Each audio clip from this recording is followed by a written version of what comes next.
ছবির নামেই দুর্গা, পুজোর আবাহন, গৌরী ছবির গান আর টিজার লঞ্চ। হ্যাঁ, ছবিতে আছে দুর্গা পুজোর ঘটনাও। পুজো আসছে বলে এই গান হচ্ছে, তা হয়তো হবে, আবার হয়তো নয়। সবই মা দুর্গার ইচ্ছা, দুর্গা মায়ের ইচ্ছা। কিন্তু ফিল্মের নাম গৌরী, সেখানে মেঘলা গান গাইছে, এর সঙ্গে পুজোর একটা সম্পর্ক থেকেই যাচ্ছে। গানটা নিয়ে কী হয়েছে, মানে একটা ফিল্মের গান রিলিজ, কিন্তু পুজো ভাব চলে এসছে। দুটো মিলিয়ে গানটা তুমি গেয়েছো কীরকম? গানটা পুজোর সাথে রিলেটেড না হলেও এমন একটা সিনেমার সাথে রিলেটেড যেখানে আমরা এই একটা দেবী দুর্গার ত্রিশূল দেখতে পাই, বা ওই সিনেমার ট্রেলারে দুর্গা মূর্তিও দেখতে পাই। তো ডেফিনেটলি নামও যখন গৌরী, হয়তো কোনো না কোনোভাবে লিঙ্ক আছে। এবং অলরেডি আমরা এটা অগাস্ট মাস, আর ওই সেপ্টেম্বরে এবারে পুজো তো এসেই গেছে। আরেকটা জিনিস হচ্ছে, আমাদের পুজো তো শুধু পুজো না, পুজো উৎসব। তো উৎসব মানে নতুন গান বেরোবে, নতুন সিনেমা বেরোবে, নতুন জামা হবে, সব কিছুই নতুন নতুন হওয়ার কথা। তো সেই জায়গায় দাঁড়িয়ে আমার খুবই ভালো লাগছে, কারণ গানটা অনেক দিন আগে গেয়েছিলাম, রিসেন্টলি রিলিজ করলো। আমার খুব ভালো লেগেছে, খুব মিষ্টি একটা সুর। একবার তো যেরকম হয় এক লাইন গাইতে।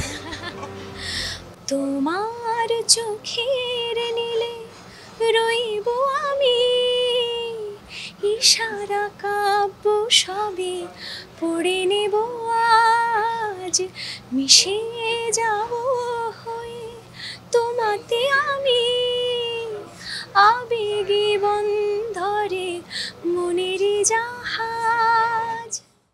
বাংলা ভাষা ইত্যাদি নিয়ে অনেক এখন চর্চা হচ্ছে বা কথাবার্তা হচ্ছে। সেই মুহূর্তে যেটা হচ্ছে যে দুর্গাপুজো আসছে, বাঙালির শ্রেষ্ঠ উৎসব বলে বলা হয়। আর এই ছবিটার নাম হচ্ছে দুর্গার সঙ্গে রিলেটেড তো বটেই। তো কোথাও গিয়ে আমার মনে হচ্ছে যে একটা পুজো ব্যাপার, বাঙালি ব্যাপার রয়েছে। গানের মধ্যেও কি সেটা আছে? প্রথমে না, গান ওই প্রীতম তৈরি করেছে, গানটার নাম দোষ আমার একটাই। ওটা বোধহয় কোনো সম্পর্কের ভিত্তিতে তৈরি হয়েছে গানটা। সেরকম একটি গান আমি প্লেব্যাক করেছি। বাঙালিদের মধ্যে যে সম্প্রীতি, সেটা দেখানো হচ্ছে ছবিটার অনেকটা জুড়েই তা আছে। এই যে লোকটার চরিত্রে আমি অভিনয় করেছি, সে মানুষই হয়েছে, মানে তার বাড়ির চৌহদ্দিটা, তার কোনো বেড়া নেই, এবং সে যেখানে পটুয়া মানে সে ঠাকুর তৈরি করে, সেখানে মুসলমান বাড়ির মধ্যেই করে, এবং তার ছেলে আবার সে মাঝে মধ্যে সাহায্য করে যায়। এই ব্যাপারগুলো দেখানো এখন কতটা দরকারি হয়ে পড়েছে? দরকারি তো বটেই। এই মুহূর্ত কেন, মানে আরো দীর্ঘ কিছু মুহূর্ত যাবে আর কি, দেখাতে বাধ্য হবে বা দেখানো খুব দরকার ঘন ঘন।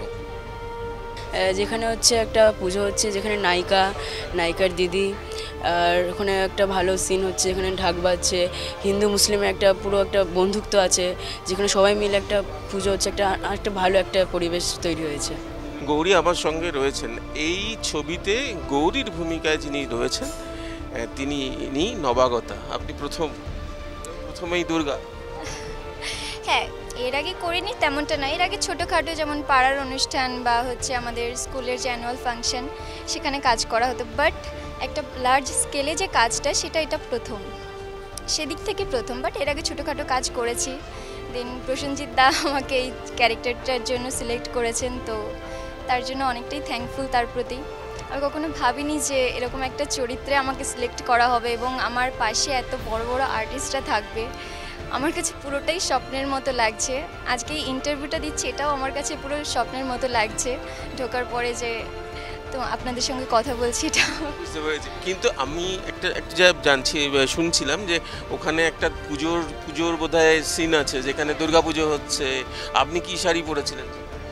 না, এখানে আমি শাড়ি পরে নেই, কারণ এখানে আমি যেহেতু একটা কি বলবো, একটা ইয়াং এজের মেয়ে, তো ওখানে আমি শাড়ি পরে নেই। ওখানে আমি জাস্ট কুর্তি পরে আছি, মানে চুড়িদার। হ্যাঁ, চুড়িদার পরে আছি। পুজোতে কি করে? এমনি পুজোতে জিন্স টপ, দেন কখনো শাড়ি, কখনো চুড়িদার, এরকম। ওখানে আপনাকে তো খুব মনে হচ্ছে যে বিনয় আমি দেখতে পাচ্ছি, খুব সুন্দর মিষ্টি করে কথা বলছে, কিন্তু ক্যারেক্টারটা তো খুব বোল্ড। ওখানে রাগের ব্যাপার, দুঃখের ব্যাপার, কষ্টের ব্যাপার আছে না? না, মা দুর্গার যেমন অনেকগুলো রূপ আছে আমরা জানি, তার মধ্যে একটি হচ্ছে মা কালীর রূপ, যেটা খুবই রুদ্র রূপ আমরা বলি। বাট মা দুর্গার এখানে হচ্ছে সফট সাইড, যেমন মা পার্বতী খুবই শান্ত মায়ের মতো করে সবটা দেখেন, তেমনটাই এখানে খুবই সফট একটা চরিত্র। তার মধ্যে একটু চঞ্চলতা তো আছেই, আর সে কতটা রেসপন্সিবল সেটাও দেখানো হয়েছে, যে তার পরিবারটাকে সে কীভাবে আগলে রাখছে, সে তার পরিবারের জন্য কতটা স্যাক্রিফাইস করতে পারে। এছাড়াও আরও অনেক মিস্ট্রি রয়েছে, যেটা আপনারা হলে গিয়ে দেখলেই বুঝতে পারবেন। জয় মা দুর্গা।